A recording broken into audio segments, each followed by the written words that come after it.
Po walce Marcina Wójcika z Ibrahimem Chudzigajewem była jasna sytuacja, że Marcin Wójcik nie zawalczy kolejnej walki z Rafałem Charatykiem o pas. Więc no, poczułem, że to jest odpowiedni moment, odpowiednia chwila, żeby wziąć trochę sprawy w swoje ręce, trochę medialnie to podkręcić, po prostu wzbudzić zainteresowanie i federacji, i kibiców takim zestawieniem. Nie czekać biernie, aż po prostu telefon zadzwoni sam, no tylko trochę temu szczęściu dopomóc. Oczywiście zdania są podzielone, no bo jest bardzo duże grono osób, które totalnie gdzieś mi nie kibicuje i nie widzi mnie w tej walce i jakby okej, nie mam z tym problemu, szanuję każdego zdanie i też nie jest to dla mnie nic nowego, bo już miałem wiele walk, w których byłem skazywany na porażkę. Przed walką z Humburgerem gdzieś tam też taki komentarz wyciągnąłem, że miałem wyjechać na noszach po tej walce. Dobrze się czuję w roli underdoga. Dobrze się czuję w takich sytuacjach, kiedy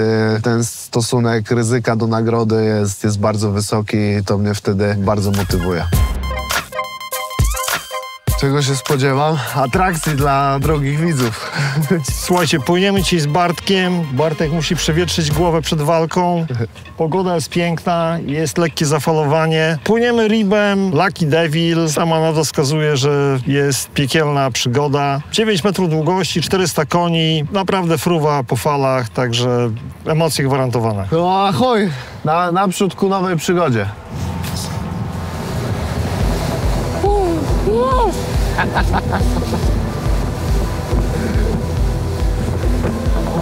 Bo coś nam mówić, ja się cieszę tutaj, cieszę się chwilą, ale buja nieźle, nie?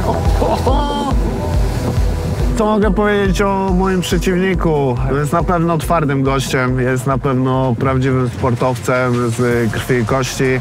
Znamy się też prywatnie, jest świetnym człowiekiem, także myślę, że to będzie prawdziwa sportowa walka z dużym szacunkiem do siebie. Na pewno jest bardzo twardym zawodnikiem, ma niebezpieczne uderzenia, mocne zapasy defensywne. Co ciekawe, kiedyś już do mojej walki z Rafałem miało dojść, w sensie była taka propozycja, bodajże było to na gali Babylon w Międzyzdrojach, ale to był jeszcze czas, gdzie bardzo mocno skupiałem się na doskonaleniu sztuki barmańskiej w barze moim Szybka Lufa. Nie no, śmieję się, po prostu sezony były pracujące, było dużo pracy i to nie był dobry moment, żeby się przygotować na taką walkę. Kiedyś tak wiem, że trener przygotowywał Łukasza Bieńkowskiego pod Charatyka. Oskar Piechota bił się z Rafałem, ale jeszcze zanim był w Mighty Bullsach. Mamy strategię, równowaga będzie, balans będzie. Właśnie teraz pracujemy nad tym balansem, bo buja nieźle. Trzeba zachować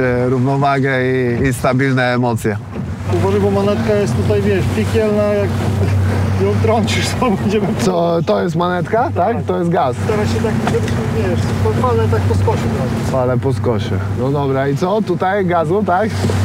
To może ja ci pomogę. Dobra.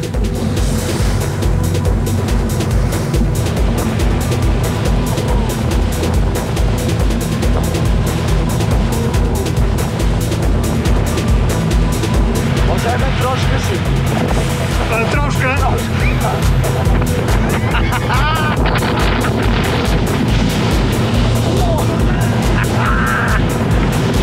No i patrz, z Gdyni jestem, nad morzem mieszkam, a nigdy nie pływałem. Musieliście przyjechać z kamerą KSW, żeby mnie zmotywować do takich atrakcji. Także dziękuję wam. Kończymy ten piękny dzień na tle błyskawicy. Ja będę szybki jak błyskawica już 18 października w walce o pas. Dziękuję, że towarzyszyliście mi tutaj podczas mojego dnia przygotowań i dnia pełnych atrakcji i widzimy się w Trzyńcu.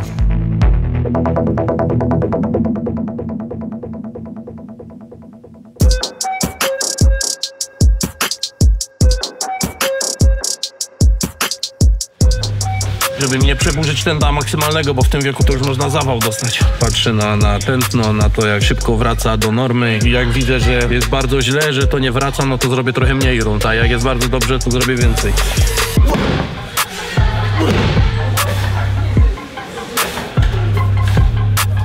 tak raczej wiedzieliśmy, że to będzie albo Piwowarczyk, albo Leśko. Leśko swoją robotą medialną jakby też sobie troszkę to ułatwił. No jest niepokonany w tej kategorii. Wskakiwał na ostatnie short notice do tych walk niektórych, dawał świetne walki, więc ja od razu mówiłem, że raczej spodziewam się tutaj Bartka Leśki niż Piwowarczyka.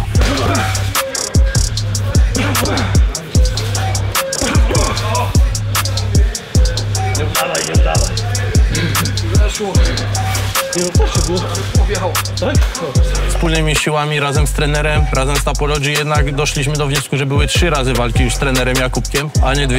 2 remisy, 1 wygrana, więc tendencja zwyżkowa i oby taka została. To będzie głośniejszy, Karczyk czy Jakubowski?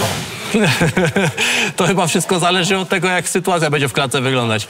Póki twój zawodnik wygrywa delikatnie, to jest też lekko ciszej niż przeciwny trener. Bardzo zaczyna wygrywać albo bardzo zaczyna przegrywać, wtedy mocno się drą obydwaj. Zobaczymy, kto kogo przekrzyczy. Wchodząc na zastępstwo, zawodnik nie ma nic do stracenia. Często tak bywa, że ci zawodnicy dają naprawdę świetne walki, bo jakby lecą na takim flow.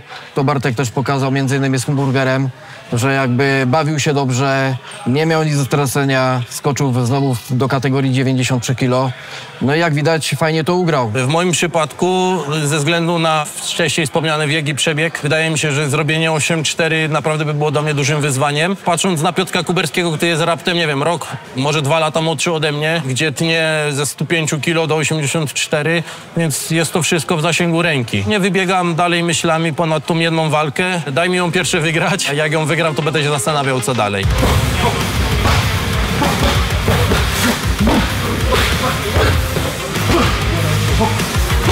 Kolega z Maty, Adrian Dudek, który też się bije na gali w Czyńcu. On jakoś na sali rzucił, że to jest taki polski czołg. I dopiero jak byliśmy bodajże z włodarzami UFC na kolacji w Durbanie, to jeden z nich zapytał, a czy Rafał ma jakąś ksywę, nie? No i ja mówię, no, że ostatnio ktoś na niego powiedział Polish Tank. Tam troszkę podsłuchałem, jak pytałeś trenera. Wydaje mi się, że to w ogóle było, jak przyjechaliśmy do hotelu i matchmaker zapytał się, czy mam jakąś ksywkę. Ja mówię, że nie, a trener mówi, on tak na niego w klubie mówią polski czołg, bo on tak ciągle idzie do przodu i się nie cofa. On mówi, no dobra, to jesteś Polish Tank i od tamtego czasu zostało. Ale myślę, że to nawet pasuje, bo moje wojaże po całym świecie jakby fajnie zaznaczało to, że jesteś z Polski, nie mówiąc Polish Tank. Także to fajnie się to przykleiło i niech to tak trwa.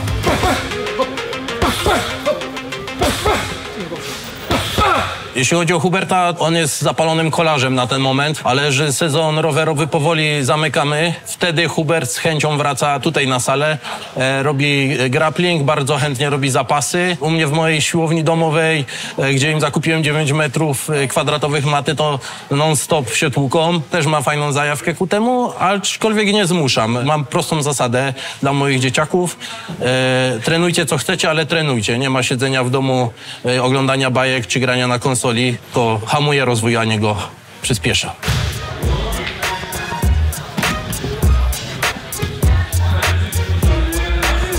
Dobry trening? Dawaj jeszcze raz, sklacz. Niżej do mnie. Tak? A? Dobra. A, śmigaj do mnie.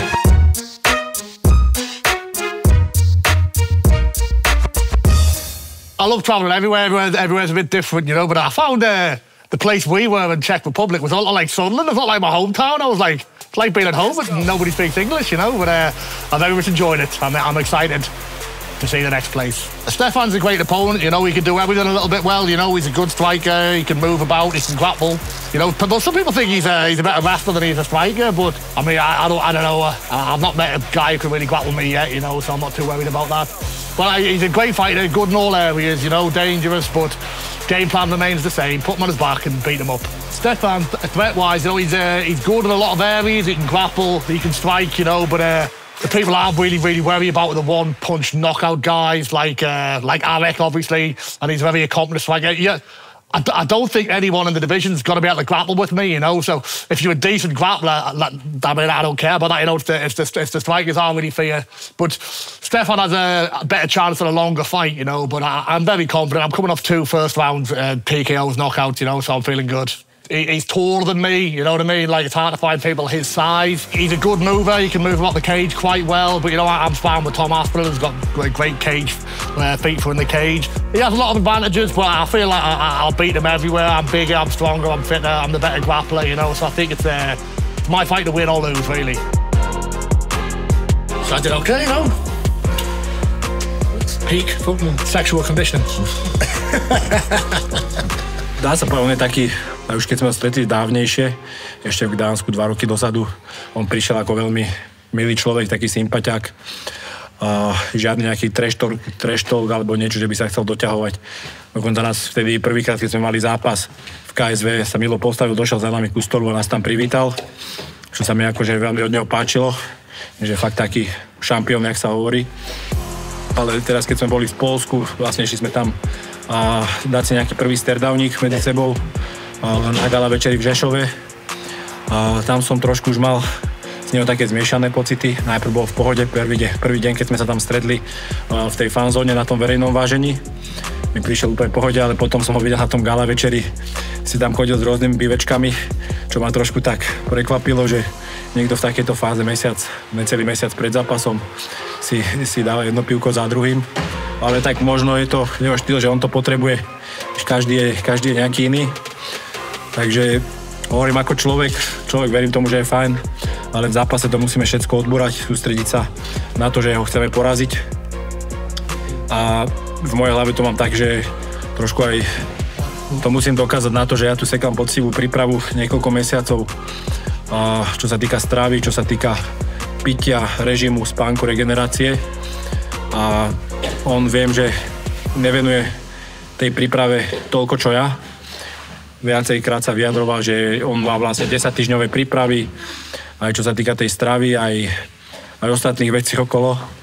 Takže verím tomu, že tento tvrdý režim a tvrdá robota bude mať význam a že ukážeme, že toto je tá cesta, ako byť pravým šampiónom. Nechcem hovoriť, že podceňujú, lebo zase som sa bavil aj napríklad aj s Badym a viem, že on tento režim máva častejšie, že on si nejakú stravičku nejak na týchto veciach nechodí, ale príde mi to taká, možno je to len taká pre mňa v mojej hlave taká neúcta k tomu športovcovi, že pripravujeme sa na nejaký zápas a ty vlastne, keby si piješ doma nejaké pivko, je to OK, ale nie je vyslovene, že vedľa svojho supera 3,5 alebo 4 týždne pred zápasom. Tak znamená to pro mě velkou věc. KSV je pro mě určitě teďka nejlepší volba pro moji další kariéru. A mega se na to těším, protože je to něco nového, je to něco velkého a jdeme si to užít. No, soupeřka je velmi kvalitní boxerka. Už jsme se dívali, že má vlastně premiéru už KSV měla. Ale za nás pro mě my chceme porazit a věříme, že se nám to povede, protože prostě se na ní věříme. Jako víme, že na ní je cesta a uděláme pro to všechno a připravíme Kaju tak, že bude mít zvedlou ruku v Třinciona. No. Já vidím to, že nás bude hnát celá hala, jo, a že všichni lidi tady vylezou vlastně z železáren a z místních restaurací a budou prostě fandit do Třince do Areny, takže tam uděláme kotel. Třinec je vyhlášený, že ona ty kotle skrcová hokej a takhle, takže to známe a Kaju tady taky znají všichni. Takže celý Třinec bude fandit, ale myslím si, že jako favoritka, že jo, papírově tam je Laura, tak ať si to užije, ona to musí obhájit a my si jdeme tu premiéru užít a udělat super zápas, jo. A tím, že uděláme super zápas, tak věřím, že se to přikloní na naši stranu. Co máš dělat, tak buď budeš zasrabá a ukážeš prostě, že tě ta porážka semlela, nebo prostě budeš trénovat dál, což dělám. Takže zase víš, co nechci, aby mám určitě nějaký fanoušky, nějaký lidi asi jako co možná inspiruju. Chtějí se koukat jako na nějakou trosku. Tak samozřejmě první den, 2 to tak bylo, ale pak jsem se z toho velmi rychle probral a nebudu dělat ostudu prostě sobě, no. To uškodí ve finále jenom tobě, no. Mě baví zápasit, říkám, jako nepřemýšlím nad tím, že půjdu do důchodu, nic. Prostě mě to baví. Kdybych mohl zápasit každý 2 měsíce, tak zápasím každý 2 měsíce. Těším se na vás do Třince. 18. října Verk Arena. Vracím se tam po 2 letech, všechny vás tam moc rád uvidím. Myslím si, že to bude skvělý gala večer, nabitý zápasy, takže se na vás těším. Myslím si, že to bude stát za to.